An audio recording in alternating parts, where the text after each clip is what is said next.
Hello, and welcome back to all you juicy ear hustlers to another bi weekly episode of the Corporate Chronicles, the company you keep.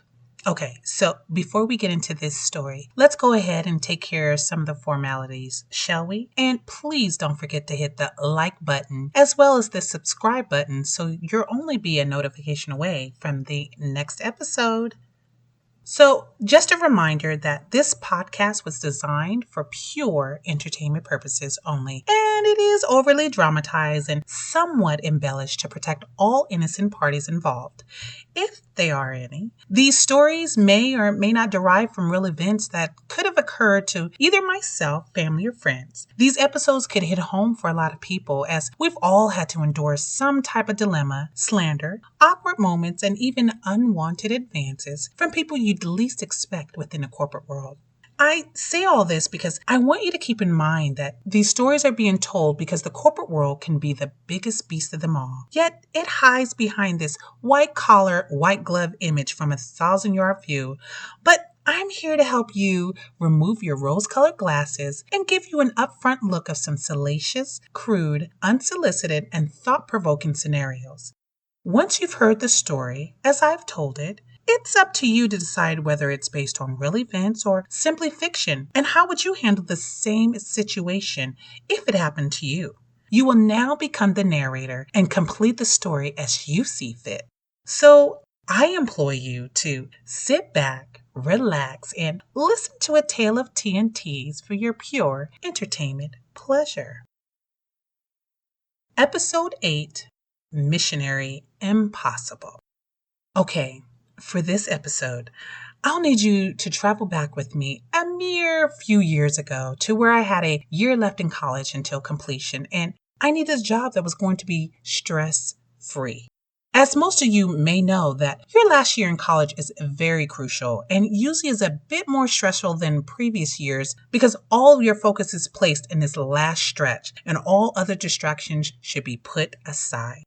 I've witnessed carefree party animals skate by the first 3 years of college without a care of grades to be had, who overnight mutated into a library card holding, late night studying, extra credit earning, bookworm in their senior year. It never fails. I wasn't too far from this statistic. However, I proudly had and used my library card throughout my tenure. That makes me ahead of the game, if I do say so myself. So, needless to say, I wanted a job for my last year that would be mindless, boring, slow, almost drool-worthy, but flexible enough to work around my school schedule. I wanted to be able to perform the job with my eyes closed, just in case I needed a power nap, and still make some do-re-mi to pay for college. I wanted the best of both worlds because, let's face it, I had paid my dues and felt it was time for some good karma to slide my way, and my friend was on the same train of thought. She was working at this data entry company and kept bragging about how easy the job had been. The company wasn't that big, which made the atmosphere more laid back, but still had their quotas to meet. She told me that the only people that don't make their quotas are the ones who aren't trying, so she knew I had nothing to worry about. So I submitted my application and waited for the interview. Within a few days, I received the call and was going in for my interview. Upon entering into the building, I took time to survey the area to get the layout of the place. Right smack dab in the middle of the room laid rows of desks coupled within waist-high cubicles that omitted any privacy among neighbors. Then surrounded them aligned a bullpen of offices with plenty of windows to keep a watchful eye out on their quota needs. This setup felt more reminiscent of a Roman fighting arena, and I kept waiting for a chariot to circle around the desk to signify the start of business. I was ushered back to the hiring manager's office, and when she rose from her chair to greet me, her 8-month baby belly met me first. I was a bit taken back because the mere movement of force that she exerted while getting out of that chair seemed very strenuous for her, which made me tense up out of empathy. She introduced herself as Olivia and then pointed to her stomach and said, "And this is my baby girl that's due any minute," with a slight chuckle. In that very moment, any trepidation I had about the workstation layout, it quickly went away from the good energy I received by her presence. She started to review my resume and go through my previous positions held and ask correlating questions until she felt satisfied with the interrogation. She then laid my resume down and said, "I see you attended a university. Tell me about that." I immediately felt honored that she would care enough to ask me about my continued pursuance of a secondary education and proceeded to explain my major of choice and what I anticipated my future plans would become. She lit up with delight, congratulated my current journey, then told me that I have the job and wanted to know how quickly I could begin. I replied to her inquiry by advising of my school schedule and the need to work around this, and with her compliance to my schedule, I could start work the following Monday. Monday morning arrived faster than a conjugal quickie at an all-male prison. Arriving in the building, I was greeted by Olivia, who then proceeded to give me the tour of the facility, introduced me to a few people that were in our path, then ended with the introduction to the woman who would be my supervisor. Ooh, a cold chill ran down my spine upon introduction, and my instincts regrettably knew this lady would make my work experience hell. There was a frigid reflection coming from her eyes. Her face expression lacked the familiarity of a smile, and she was way too intense for it only to be 7 o'clock in the morning. She thanked Olivia for the handoff and then quickly showed me to my new workstation, with no coincidence, sat directly next to her cubicle. She, Heather, then hands me a stack of papers over our adjoining cube wall and asked me to read the top instructions and to start processing. Oh, and if I got stuck, to let her know. That was it. I was torn between feeling flattered that she thought I was smart enough to not need any hand-holding, or whether she just didn't give a damn about my presence and wanted me to fail. I was leaning heavily on the latter. As I started to follow instructions, which initiated with my access into the computer, I soon realized that an hour had passed and the building started to fill up with the majority of the remaining employees. I could hear the chatter grow closer to my area and knew my new coworkers were settling into their desks that's located directly behind myself and Heather.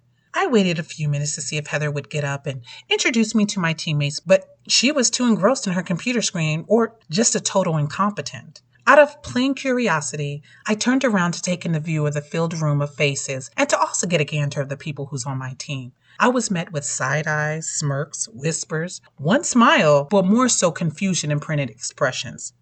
I can tell that they were completely out of the loop when it came to my presence and had no idea who I was and that I was starting today. So, as not to be intimidated, I returned their glances with a joyful smile and a 1940 gentleman's head nod, invisible hat and all, and then resumed to my newfound work. A few hours had passed and the team collectively got up and started to walk towards the conference room, and as I watched, my supervisor stood up and said, "Let's go." Following her into the room, I was greeted by a set of 8 eyes looking at my every move as I sat down to the nearest open seat. Of course, it was the one closest to the head of the table. Heather jumped right into the meeting agenda, which lingered on for 30 minutes, and just as she concluded the meeting, she announced, as a last-minute thought, that I had joined the team today. Because she had stated anything more obvious than that? I mean, spare a second to have the team exchange your names with me or have me say something to them. Let them see my personality at least. But nope. She was up and out of that room as if she had a plane to catch to her next meeting. As the team began to abandon the room, with the slowest pace that did not escape my attention, my observation had time to peruse their appearance as a whole, and it dawned on me that all these ladies had common features, and I was truly the odd woman out by a long shot. See, it wasn't just that they wore oversized loungy sweatpants with an array of colors usually found at the bottom of the clearance, discount, or all sales finals bins, or that they paired these joggers with giveaway tees normally doled out by the auto trade show convention. Nor was it the absence of a beat face, a tinted lip gloss, a snatched ponytail, or the lack of a gathered appearance that made them all look like extras from the Christmas Carol. It was more that they all prescribed to the same salt and pepper hair club monthly. They baked and ate off their own supply and moved to the speed of 3 cups of warm milk on a winter's night. It was a symphony of slow, stubborn, and seasoned women. Yeah, this was going to be real fun. Finishing up the day with still no interaction from my faithful leader, Heather, I wrapped up my day, waved at Olivia as I passed her office, and headed out. The next couple of days were pretty much carbon copies of my first day, with the exception of a couple of the ladies engaging me in conversation. They too noticed our opposite nature of each other and wanted to ensure I knew the pecking order by seniority of tenure, and politely advised that I get into the fold with as little creasing as possible. I smile at them and let them know that I'm only here to work and not trying to make any waves, but inside I was cracking up. It was funny how the representatives of the Golden Girls gang were trying to put me on notice when I had no intentions on making this place my retirement home. But clearly, they felt threatened by my existence. I had been warned to keep it cool on their territory, but for the life of me, I had no idea what they truly meant until the following day. Well, in the morning meetings, Heather would read out the totals processed from the previous day, and I honestly paid no attention to the numbers as I knew I always hit my daily quotas. However, it did capture the awareness of the team, and I was surpassing them. Each day, my totals were growing larger and larger, which inevitably wedged a gap between me and the rest of the team. Oh my God, this was their warning. And before I could fully react to my aha moment, Heather announced that everyone needs to step up their totals because if the new girl can produce this amount, so should the seasoned pros. Oh Lord, I done messed up. I quickly sank my head down to divert my view of any more daggers being darted my way and left the room immediately after the supervisor. Ooh, it's finally Friday, and with a long buffering week, I was never so happy to see the beginning of a weekend in my life. Per usual, I came into the office at 7 a.m., and before I could even get to my desk, Olivia had waved me into her office. I must admit, it did take me off guard, so I prepared for the worst case scenario for this impromptu discussion. I know it had only been a week, but I swear her baby bump had doubled in size and she could barely waddle back to her chair. She sat there and started asking me questions about my first week and what I thought about the place. I proceeded with caution and completely lied through my teeth, as this was not the time to snitch and make more enemies. She laughed and said, "Oh, really? Because you're working with a rough bunch, so I'm surprised you're liking it." Which made me laugh because she knew I was caught. She continued with compliments of my demeanor and behavior within my team and supervisor. She acknowledged that she'd been watching me to see how I interact with them and is impressed with my personality and how I handle myself. Then the praises of my exceeding the daily quota began to ring out and was listening to my accolades being read aloud. She was taken back by how quickly I picked up the routine and how I did so with little to no supervision. I tilted my head in awe that she knew that as well and started to become more impressed by Olivia than she was of me. Then she inquisitively asked if I could close the door, as she wanted to talk to me about something serious. And that's when my heart rate started to pick up the speed. Quickly accommodating her request, I sat back down across from her with impatience running through my veins. She gave me a side smirk, shot me a sneaky look, and took a deep breath in and said, "Look, I'm going to be very honest with you. Heather isn't working out for us, and it's time for her to move on." My eyes whitened at the tea that was just poured into my cup, and unsolicited at that. Now, this was the farthest thing from my mind that I thought she was going to divulge, but I didn't comprehend why. She looked at my facial expression and commented, "I know this is a lot to take in, but there's more. The managers Hughes have discussed Heather's behavior in the past 6 years of service, and she hasn't gotten any better. Her attitude is outright disrespectful. Her demeanor is egregious, and her lack of willingness to work with others or herself has taken a toll on everyone. Her time is up with this company. However, it presents a huge dilemma on finding her replacement. Now, that's where you come in." I sat back in hopes of processing this new information, but nope, it still wasn't registering for me. What did I have to do with all this, and why is she confiding in me? Olivia clears her throat and says, "I want to offer you Heather's position as supervisor of this team, and before you say no, I know you can handle this. You have a great head on your shoulder, and this will look great on your resume after you graduate college." I knew that tidbit would come to slap me in the face one day. "But I've never been a supervisor and wouldn't know what to do," I replied. "Trust me, you have the skills and already more equipped than Heather will ever be." Then I blurted out, "Oh, those older ladies would never want me to supervise them. They won't like this one bit." Heather replied swiftly and dictated that these women have no choice in the matter and that they will learn to acclimate just fine. I sat there in disbelief that this was all happening to me. All I wanted was to work a mindless job and to be able to come and go as I please. Now they want me to be responsible for 8 other people and to secure the success of this team. It was a lot to endure. Then Heather clears her throat once more and says, "I hate to do this to you, but we want to let her go as soon as possible. See, the team will be heading in soon, and before Heather gets too settled in for the day, we want to remove her from the premises prior to anyone's knowledge.